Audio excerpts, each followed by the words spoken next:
Boy, he has presence, doesn't he? Wow, she has gotten a lot better. Hi everyone, and welcome back to part 1 of week 8 for Dancing with the Stars. This week we are beginning the dance-offs. You'll see if you haven't been watching Dance with the Stars, you'll see what we mean when we get there. This was a really fun night of performances, so without further ado, let's get into it. Okay, here goes Sean. He would normally be with Lindsay, but she had a loss in the family, so she's not able to dance this week. Instead, in comes Jenna Johnson, who was Karamo's partner, doing a jazz number. It's a very playful set.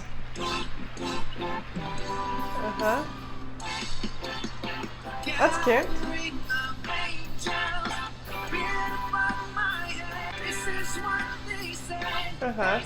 His upper body is getting a little smoother. I've definitely seen that move from him before. It's fun they're doing a partnering section.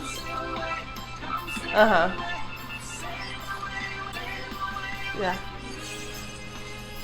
It's funny how much, like, repetition there is in the choreography. Which again is strategic. A little round the world there from Jenna.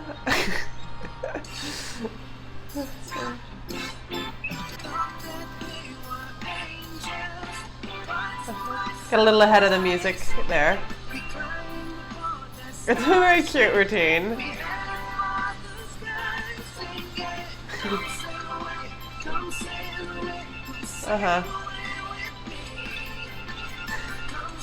It's cute.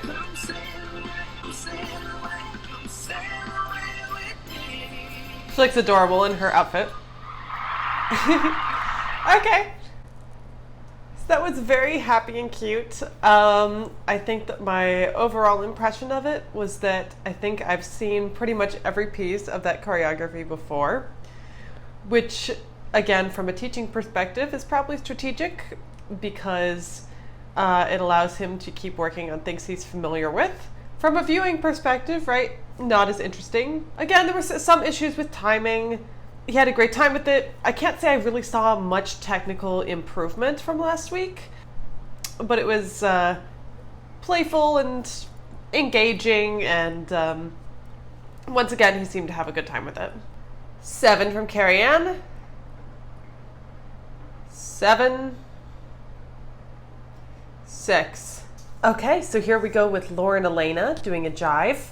I love jive, so I'm excited for this. Also, I'm going to point out, I didn't comment on it last week, but she actually has multiple injured ribs, which makes everything she's been doing extra impressive.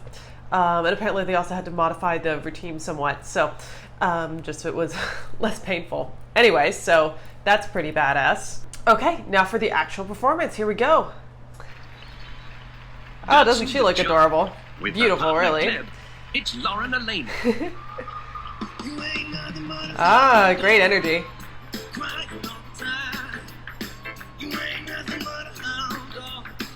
Nice.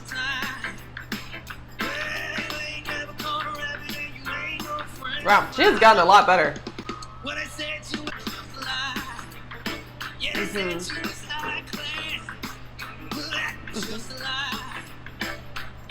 She has some nice action happening here.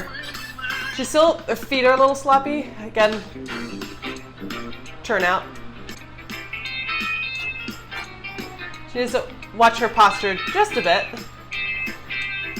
Great. Nice, girl.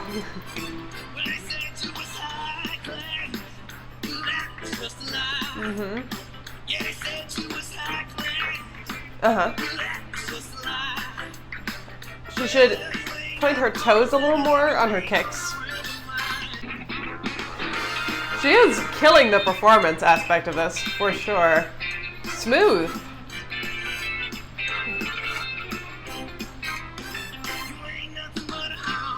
This is a good dance for her.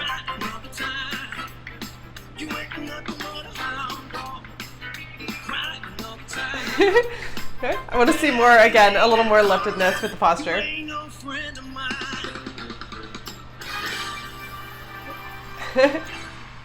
That was pretty great. I think just for like first impressions, I feel like that was maybe her best performance she's done. That was like, she seemed very confident, very comfortable. She really, really presented and owned it. It was fun to watch.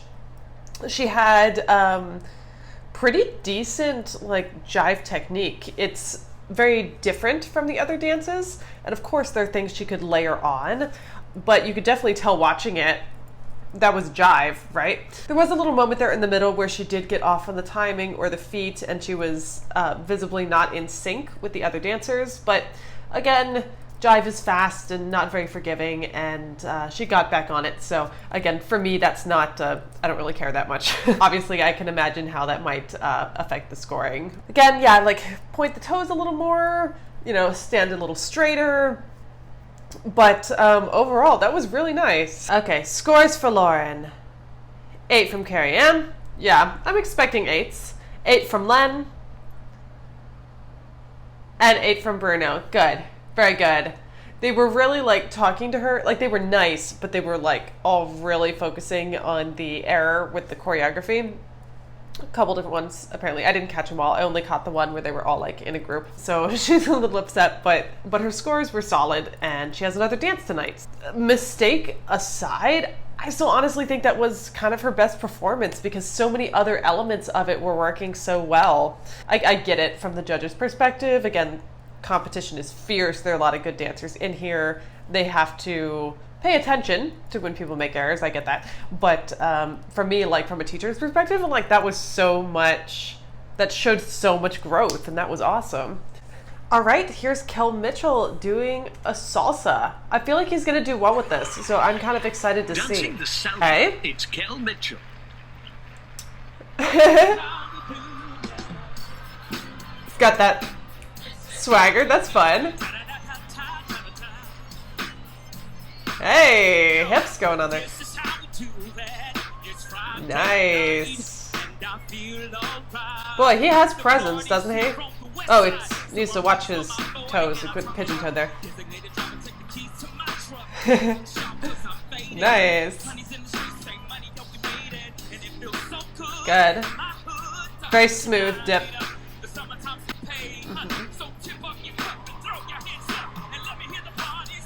It's a good song choice for him. Okay.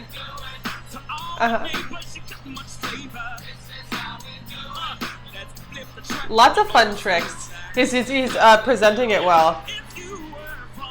It's one of the better salsas I've seen in the competition so far. Lots of tricks. Not a ton of like actual salsa content so far. That's fun. Nice. Oh, that was nice. That was very slick. Cool. Cool. Yeah, he really sold the heck out of that. That was good. I think that was the best salsa I've seen so far in the competition this year. At moments, I would have liked to see more connection into the floor. But he had a decent amount of body action. That was still a super fun performance. It felt very polished. Again, he does need to watch, again, with the foot pressure on the floor. If you don't watch it, when you're doing swivel steps, you end up going like pigeon-toed, and then it looks really awkward. And it's a very like, it's a small thing that has a big impact. I guess I'd say that. But overall, really nice. I've enjoyed watching Kel the whole way through, and I continue to enjoy. Also, he did have a lot of hip action, which is great. It's always been easier for him than a lot of the other contestants. It's one of his strengths, but it's always very satisfying to see that kind of fluidity. Yeah, I guess sort of like overall, the biggest thing I would say is just he really has so much like presence when he's out there, which again is noteworthy. And again, when you've heard me complain about it a couple times on the other dances, when they have a bunch of couples on the floor, it can be like a little distraction. It's just like it's noise, right? And not that it's not fun from like the sense of like if you're putting on a whole show, it has a bigger impact in a way, but it can also dilute and distract from what's going on with the main couple, sometimes deliberately, If maybe what the main couple is doing is a little weaker, then you like add more people. It's like, okay, more impact. But this did not feel like that. Your eye went to them even with the other dancers happening. So that's good.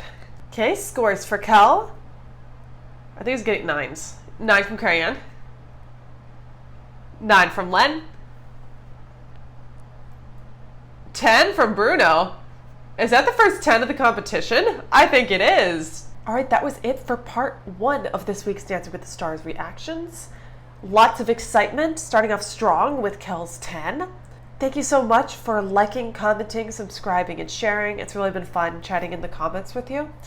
And thanks so much for letting me know that you do actually want to see the sort of the dance-offs. So I went ahead and did those reactions this week. I thought they all were going to be group numbers like last week, and that was a little difficult to react to effectively because the camera changed so much, and because like half the time you're looking at pros and half the time you're looking at the other dancers. So it was very like, I filmed my reaction last week to those, and maybe I'll post it as a bonus if you guys want to like the trick or treat dance off.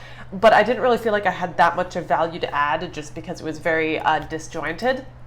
But I did go ahead and respond to all of the dance-offs for this week, so that'll be in part 3 for this week. Again, thank you so much for all your help and for watching. I'll see you next time on Dance Curious. Bye.